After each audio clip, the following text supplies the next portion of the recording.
Hey friends, welcome to the Go Bigger podcast with your friend Kome. This is actually episode 1 where I'm actually telling you a little bit about me. And when I was sitting down to record this, I thought if we are going to be hanging out every week, then it makes sense for you to know enough about me so that you feel like you're hanging out with your friend and rather than just some random person off the internet. And so in this episode, I want to take you a little bit back and tell you a little bit about me, how I got here, and what I'm working on in this season so you can feel part of the journey. And of course, I know you don't want to sit here for the next 20 minutes just listening to me talk about myself. So I'm going to share with you some of the lessons that I've learned along the way to get to this point so that you and I can be friends forever.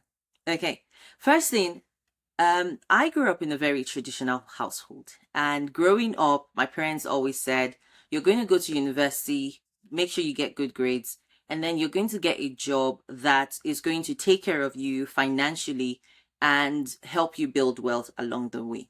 And so that's exactly what I did. I actually have double majors in accounting and taxation for my first degree, and then I have a master's in management. And it's so interesting because growing up, I thought all I needed was to get a job in a bank and I'll be sorted for life. And that was my biggest goal for a very long time. And so I worked very hard at university, got a job that I thought was my dream job in London. And it was a banking job. And I was so excited moving to London for that job. It was so exciting for me. It was so like everything I'd worked hard for was finally coming true. And it wasn't until I started the job that I realized that actually this is not my dream job. Because first things was I realized I was very bored very quickly with the job. And second thing was the toxicity that was happening at work. There was a lot of office politics. There was a lot of back and forth and just backstabbing and betrayals and people trying to look good so they could get ahead. And I found that that's not the kind of person I want to be. I don't want to have to throw someone else under the bus because I'm trying to get a promotion. And so I quickly started to get disinterested basically in everything they were doing at work. And then on top of that, I found that I didn't feel like I was getting paid enough for the amount of work that I was doing. And so a lot of things happened around that time, and I don't want to bore you with like certain details and stuff, but I realized that I was very unhappy. I was grossly, majorly unhappy. And it got to the point where I found that I was always in the bathroom at work crying or just hiding away because I was trying to get away from my life. And some days I would wake up to go to work and I would spend at least half an hour just dreading the day, dreading going to work. I didn't like the people I worked with, and they probably also didn't like me. Anyway, that started me on a journey of thinking, I don't think this is the life that I want to live. And if it isn't banking, then what could it potentially be, right? And so I started to think about what else do I know how to do. Interestingly, I didn't think that I knew how to do anything else. And so I started to try different stuff out. And so the first thing I thought was I'd always wanted to work in movies. So I went and I started taking a course in special effects makeup artistry, and I really, really enjoyed it. And by the way, if you're wondering, yes, I can make people look like vampires. I still have the skills. I can make people look like they've just been in an accident or in a fight. And I had a lot of fun studying that at the London School of Film. But I quickly realized that it wasn't that I didn't like the job. It was more I couldn't see a future where I could have a good family life and also have a good career as a special effects makeup artist, because most of the time they're on set for long times during the year, and they might even be in remote places where they are working on people, they're working on the movie production, and until the production is complete they can't really go back home. And I thought to myself, this was just me, very young, looking to have kids, looking to settle down. That wasn't a good career for me. I tried a bunch of other stuff. I tried beauty makeup, and I also tried a writing course. I really, really enjoyed the writing course. I think I'm a really good writer. And that writing course actually led to me having writing gigs on really popular blogs back in the day, like Bella Ninja, and I also wrote for the TV show MTV Sugar on their blog. And I wrote for like Yahoo Finance and stuff like that. And then I realized that, okay, I like this, but I couldn't see how it would translate to the kind of wealth that I wanted to build in my life. So the first lesson I want to draw from this journey is you have to be self-aware of the things that you don't like. I've met several people who are unhappy with the jobs they have or the business they have.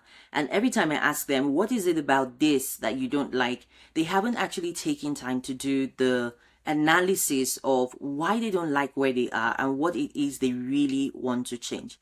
So the first thing is you need to be self-aware. You need to do that internal work to say, what is the life I'm trying to build? And how is this life that I have now not measuring up to where I'm trying to go? The second lesson I want to draw on is you have to start to build the bridge before you actually need the bridge. In my case, my bridge was me going out and trying a bunch of different skills and seeing what looked more like the life I was trying to go to. And I find that when I coach people now, I always tell them, what have you tried that hasn't worked? The problem is a lot of people are so afraid to try different stuff because they are afraid of failing. But actually, when you fail at something, maybe you didn't like it, maybe you found it was too much stress that you don't really want to go through every day, it brings you closer to knowing what is it that you actually want. And so the more I tried these skills and I tried a bunch of things, the more I realized what I didn't want and what I wanted started to look like. Around that time, I stumbled on selling online. It was first eBay, the platform, and I jumped head into that. I loved the excitement of selling stuff online. And I was looking at how to scale the business, but then I realized that logistics was a bottleneck. And so I was thinking of how could I reduce the amount of times that I go to the post office since I had a new job and at this time I had a young child. And in the midst of that, I went out to drinks with a friend and she said to me, hey, have you thought about selling on Amazon? So some of you watching this or listening to this on the podcast will think, well, is that how it started? That is the entire story. Listen, I was selling on eBay. My friend said, have you thought about selling on Amazon? I didn't have any training, any coaching. I jumped head in and I started to figure out how to sell on Amazon. And if you've been following me for a while, then you know that I have been all in on Amazon for about 5 to 6 years now. And I learned massive lessons in that time. But I'm going to share one of them with you, which is basically whatever it is that you do it with all of your heart. Focus on that thing. I see a lot of people who are trying 10 different businesses at the same time, and then they are surprised when none of those businesses translate to money. But here is the thing. You cannot chase two birds in the bush because eventually they're going to both fly away and you'll end up with none. And so for me, Amazon was my one thing. I would go to work in the morning, finish work at 5, get my baby from nursery, take her home, put her to bed at about 7 o'clock. And from 7 until about 10, 11, every single day, I would sit down at my computer and work on my Amazon business. And I think that that singularity of purpose is what is missing from a lot of people's success journey. The more you're able to focus on one thing and give it your all, the more likely you are to succeed at that thing. And so I started to work with Amazon. I started to sell stuff, popular products on Amazon, and eventually 18 months after starting my business, I looked up one day and realized like, oh my gosh, first of all, we were doing incredibly well. But second of all, I realized we had enough money in the bank for me to say, actually, I don't want to continue this job. Not only that, I thought it would give me the opportunity to focus more energy on scaling my business rather than continuing to serve two masters. Listen, the Bible says that you cannot serve two masters. You would love one and hate the other. And I think I was at that point in my life where I developed the business to the point where I didn't see any reason to go to work anymore. And so I resigned from that job that had given me so much stress. It was such a good thing.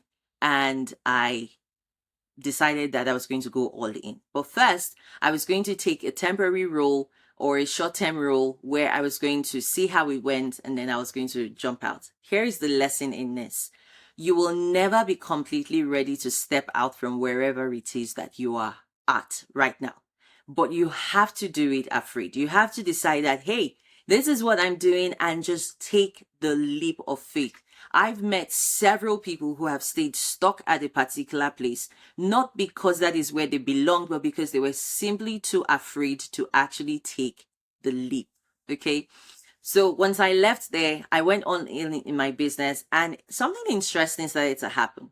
More people started to approach me, friends, family, colleagues started to approach me and ask me, well, how did you leave your job? What did you do to grow this business to be able to leave your job? And I sincerely saw an opportunity to add another stream of income to what I was doing. So I started to teach people on the side exactly how to start their business, how to grow the business, and how to make enough that they could leave their jobs if they wanted to.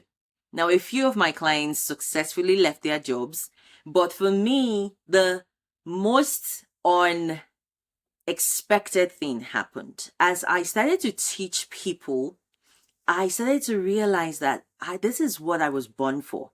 I was born to teach. I was excited every time someone asked me a question. I loved every minute of teaching. And when they started to get results, I was the biggest hype person, encouraging them, keeping them focused. And I was just so blown away by how much I was loving coaching.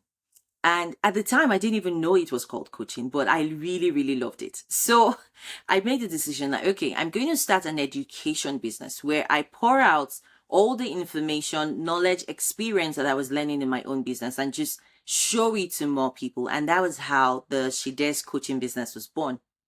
Here is the lesson. If you're still listening to this, it is more doors of opportunity are open in the midst of you taking action, and not before you actually take action. If you are always standing on the edge, you never jump in, then don't be surprised if you never see the opportunities that could come out. For me, it was in the process of doing, in the process of building the business, that people started to ask for information, and that opened the door to coaching. And so I just want to use this to encourage someone. If you are watching this or listening to this, and there is something that has been niggling at you, and you are so afraid to take the step, can I just tell you, take the step already. There are only two possible outcomes. It's either it's going to work or it's not going to work. And if it doesn't work, great. At least you now know. And if it works, it might just lead you to the most incredible chapter of your life. And so when I tell people that that season completely transformed my life, they don't really understand the gratitude that I feel or the depth of what I mean. If I hadn't started my business and taken the leap to leave my job, I would never have found my purpose. And my purpose, for the best part, I believe, is helping other people transform their lives. It is something that gives me great joy and just really helps me feel like this is what I'm on earth to do. Once I started coaching people, I realized that this is what I want to do for the rest of my life.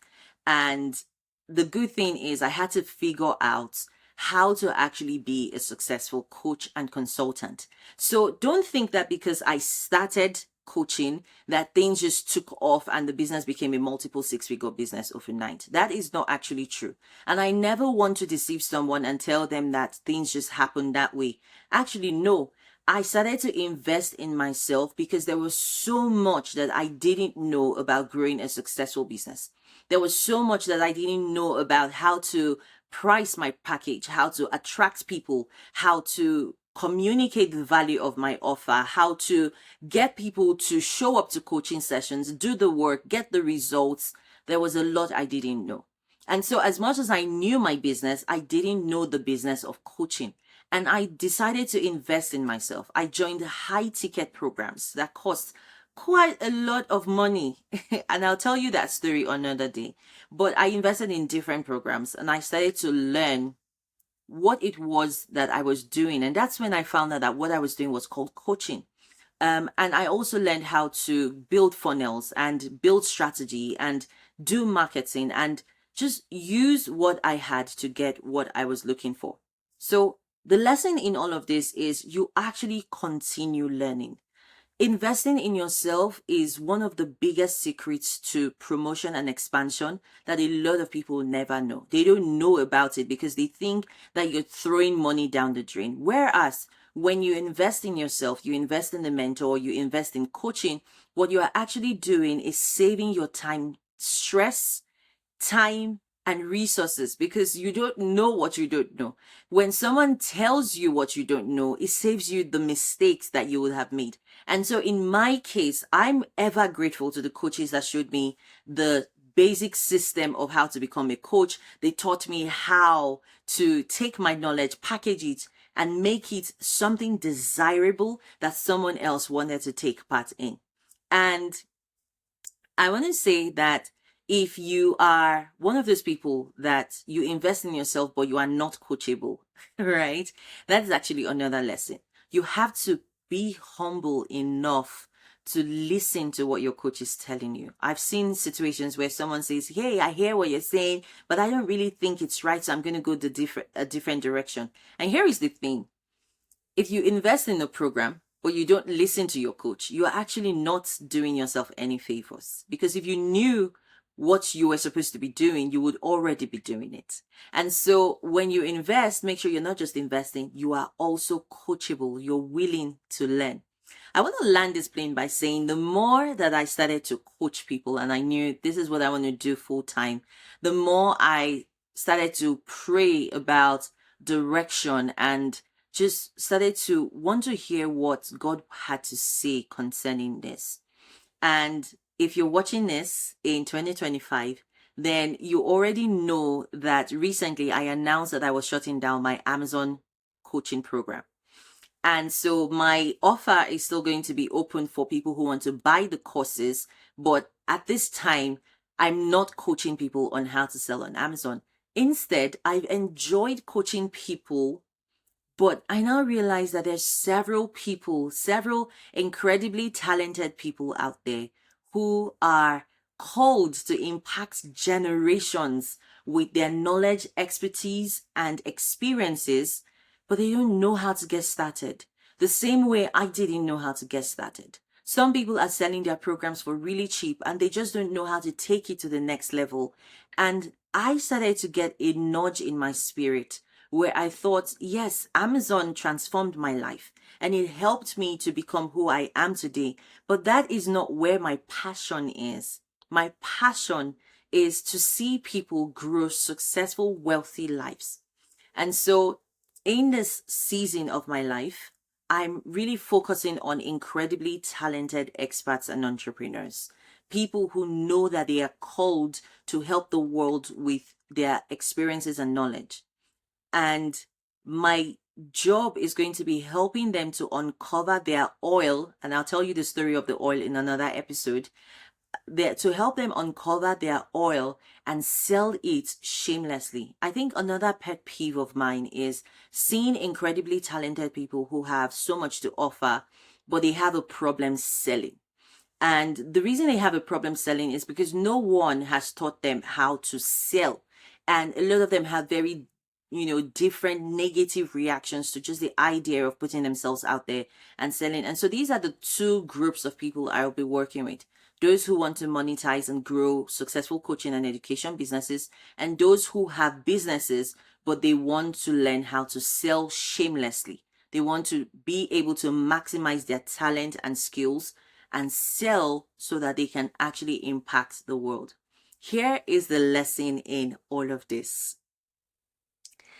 The lesson is that as you continue in your business and in your life's work and in the purpose that God has called you to, new things are going to be uncovered. New missions are going to come out. New assignments are going to be given. And you want to make sure that you are following in obedience and ensuring that you're actually doing the work that you are here to do. But I also want to add to that that sometimes where you started, in fact, many times, where you started is not where you are going to end up, right? I wouldn't have believed anyone if they had told me 5 years ago that, hey, one day you're going to be leading purpose-led entrepreneurs and showing them how to grow successful businesses. I would have thought that person was high on cheap oxygen. But here I am today. And so if you've watched this, I would want to say to you, listen, where you start is not where you're going to finish. The journey keeps evolving and it just keeps out throwing out surprises sometimes. And our job is to make sure that we catch the signals and we run with whatever purpose has been laid on our hearts. Right? So those are the lessons I've learned and also my story of how I've come to be here. This is what you can expect for the rest of the episodes that I have for you. I want to make sure that I tell you as it is. So being authentic and telling you the behind the scenes and the nitty gritty of what's going on. But also, I want to invite you to subscribe to the podcast. If you have listened to this episode, you like what you hear, feel free to hit the subscribe button to join me as I continue to tell you and help you build a successful business. Now, you might be listening to this and you don't yet have a successful business, but it's a desire of yours. Can I invite you to stick with me? Because on this episode, on this podcast, you're also going to hear from really talented entrepreneurs, people who are going to share with you how they have pursued purpose and that has led them to having successful businesses. And hopefully something that someone says, maybe not me, maybe one of my guests, is going to inspire you and just help you become that person that you were placed on earth to become. All right, guys, that is it for me in this episode. If you enjoyed this episode, go ahead, leave a comment and let me know what you think. I will be reading all your comments and I'll see you in the next one.